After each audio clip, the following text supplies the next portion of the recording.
Don Benito Lara, también conocido como Don Venus el Bailador, nació en 1921 en Jichú, Guanajuato, cuando se empiezan a transmitir por radio las primeras canciones en México. Según escribe Eleazar Velázquez en una conversación que tuvo con él a fines de los 90, el padre de Don Benito era Fabiano Lara, y solía llevar a su hijo a bailar a las fiestas que eran organizadas por su tío Reyes Lara. Solían asistir a las fiestas donde tocaba el violinista potosino Candelario Chávez, y con mucha timidez Don Benito bailaba y zapateaba los sones arribeños que se tocaban. Su infancia la vivió en Jichú y durante su juventud trabajó en la mina como peón, cuando llegaron trovadores ahí mismo en Guanajuato y comienza el apogeo del huapango arribeño. El huapango arribeño, originario de Jichú, San Ciro de Acosta y Río Verde, San Luis Potosí, es el hijo menor del huapango huasteco. ¿Pero qué es el huapango huasteco? También conocido como son huasteco, el huapango huasteco es un género musical mexicano que surgió en la región huasteca. Esto abarca San Luis Potosí, Veracruz, Tamaulipas, Puebla e Hidalgo. El huapango huasteco tiene sus orígenes durante la colonia. Los pobladores flamencos y gitanos traen a México el fandango, el cual es una fiesta andaluz que evoluciona el huapango. El género se conforma por el canto, la música y el baile. De acuerdo a varios historiadores, el son huasteco tiene sus orígenes en el siglo XIX. Y este fue influenciado por la música africana, española e indígena. Además, el son huasteco es uno de los 6 sones tradicionales de México, y actualmente tiene mayor relevancia en los estados de Tamaulipas, Veracruz y San Luis Potosí. Entre los sones huastecos más populares se encuentran la guasanga, la rosita y cielito lindo huasteco. Musicalmente, el son huasteco se caracteriza por los compases ternarios de su división binaria. En palabras más simples, ritmos en 3/4 y 6/8. Es interpretado por el conjunto huasteco, cuya configuración tradicional consiste en una guitarra huapanguera, jarana huasteca y violín, y los cantantes combinan el sonido de violín junto con la técnica vocal del falsete. La improvisación juega un gran papel dentro de este género, ya que los músicos, en ocasiones, van creando sus propias letras y arreglos conforme avanza la canción. Don Benito Lara, arraigado a sus orígenes, era amante del violín, la poesía decimal y por supuesto el huapango y las topadas, pero por razones económicas trabajó en la Ciudad de México en el almacén de una fábrica, ganando muy poco dinero. Aguantó muy poco tiempo en la ciudad y regresó a Jichú. Y en la década de los 80 comenzó a bailar en la agrupación de Guillermo Velázquez y los Leones de la Sierra de Jichú, de los máximos representantes del huapango arribeño. Comenzó a obtener un poco de dinero por medio del zapateado y, como él decía, sacaba para el refresco. Pero claro, Don Benito no era el único sufriendo de una crisis económica. Hablemos un poquito de lo que pasaba en el país durante los años 80 y además de la música que estaba de moda. En cuanto a contexto histórico, en la década de los 80 hubieron 3 presidentes: José López Portillo del 80 al 82, Miguel de la Madrid del 82 al 88 y Carlos Salinas de Gortari del 88 al 90. En cuanto a la economía, en esta década la deuda externa incrementó significativamente. Y de acuerdo al Banco de México, fue en 1982 que la deuda se experimentó con mayor intensidad. Las causas del crecimiento de la deuda externa se atribuyen a la mala administración del gobierno de López Portillo, con el crecimiento de las filas burocráticas, las cuales redujeron significativamente los ingresos petroleros y generó más deuda. A esto se le conoció como la crisis del 82.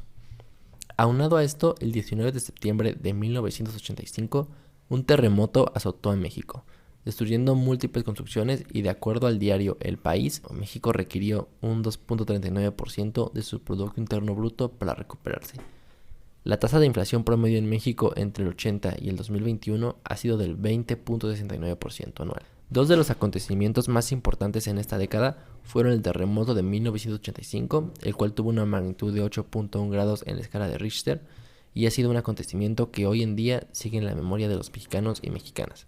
Y el otro fue el fraude electoral de 1988, cuando cayó el sistema y Salinas de Gortari resultó ganador. La década de los 80 fue una para recordar en cuanto a la música popular en México. En los 80 la juventud fue protagonista, con grupos musicales como Timbiriche y Menudo. También surgieron celebridades de la música, como fue el caso de Luis Miguel, uno de los artistas que se ha mantenido popular incluso hasta el día de hoy. Por otro lado, también se presenció el resurgimiento del rock, con bandas como Maná, Café Tacuba y El Tri, que representaban la rebeldía a través de su música y sus letras, donde expresaban mensajes a través de la crítica social. En un nivel internacional, la música comenzó a ser más visual, con artistas como Michael Jackson, y fue en 1981 que surgió Music Television, mejor conocido como MTV. A pesar de que los 80s eran épocas llenas de grupos con integrantes muy jóvenes, con otros estilos musicales, para don Benito y para su gran amigo don Guillermo Velázquez era importante mantener llena de vigor y juventud la tradición arribeña y de la poesía decimal campesina. Guillermo Velázquez Benavides, oriundo de Jichú, Guanajuato, es conocido como uno de los mayores representantes del huapango arribeño. En su juventud, Velázquez se vio interesado por la riqueza musical que había en la zona Río Verde, el son arribeño. A finales de los 70, Velázquez se decide ocuparse de músico trovador de manera profesional. Conforme pasó el tiempo, Velázquez agarró popularidad en Guanajuato y comenzó dando sus primeras interpretaciones en Jichú. Su trayectoria artística le permitió formar su propio grupo musical, Guillermo Velázquez y los Leones de la Sierra de Jichú. A don Benito lo conocí desde que yo era niño, 7, 8, 9 años, en las plazas que se hacían en la cabecera municipal de Jichú, antes de que se abrieran brechas a las comunidades y se descentralizaran las mercancías y los comestibles que se concentraban en esa plaza de los años 40, 50, todavía parte de los 60.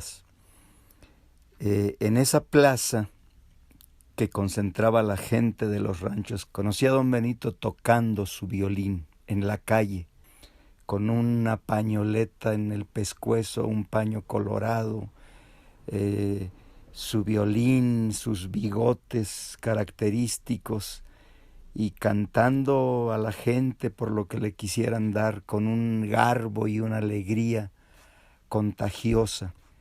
Y claro, inmediatamente se instaló en mí como un personaje. Y después lo empecé a ver en los bailes de huapango que se organizaban, y lo recuerdo, por supuesto, bailando, echando gritos, alzándose el sombrero cuando oía algún verso que le gustaba. Después, tiempo al tiempo, cuando en 1983 presentamos nuestro primer disco ya como Leones de la Sierra de Jichú en el Museo de Culturas Populares, pensé pues que aquello era una de las primeras tocadas fuera de los ambientes naturales donde tocábamos ya por esos años. Y se me ocurrió qué cosa hacer, cómo poner de manifiesto que esta tradición integra la música, la poesía y el baile. Y afortunadamente se me prendió el foco y me acordé de don Benito Lara. Y entonces fue la primera vez que nos acompañó. No recuerdo el mes, pero el año debe haber sido 1983, después de haber grabado nuestro primer disco que se llamó Los Trovadores de Río Verde, San Ciro y Jichú. Fue una presentación del disco. Allí bailó por primera vez don Benito con Chave, y a partir de que se nos empezaron a multiplicar las invitaciones para diversos espacios y hasta giras que hicimos, nos acompañó don Benito a lo largo de 20 años, cuando menos, siempre. Y que cuál creo que es el legado que don Benito le dejó al huapango arribeño, pues yo creo que su estilo de bailar, como digo, que era un estilo lleno de gracia, lleno de alegría. Todavía lo recuerdo en Jichú, en una de las últimas topadas de fin de año. Ya no podía bailar, pero le pidió a sus hijos que lo pusieran debajo del tablado donde estábamos nosotros, y en su silla de ruedas. Me conmueve recordarlo, porque aún en su silla de ruedas movía los pies.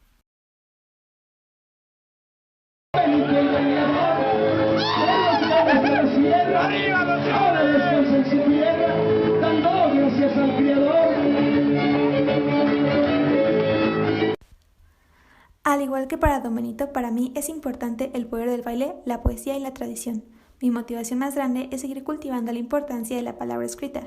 Crecí entre guapango, topadas y poesía, y a pesar de que nunca conocí a Don Benito, de alguna manera su memoria me da una identidad, porque al igual que Don Benito, me chiveo al hablar con las personas, pero soy distinta y alegre cuando pongo un video a tarima. Me gusta la danza, me considero bailadora. Mi abuelo le heredó este gusto a papá, y papá me lo heredó a mí. Me siento muy arraigada a esta tradición, y a pesar de que yo no nací en Hichú, en Río Verde o en San Ciro como papá, mi abuelo y mi tío, siento que esos son los lugares a donde pertenezco. Para mí es importante la escritura y la poesía, porque ahí dejo entidad mi existencia. Y eso es algo que la poesía decimal me inculcó. Me gusta una frase de Griselda Gambaro que dice: soy lo que escribo y escribo lo que soy, porque mi ser se encuentra en las letras y en la mexicanidad.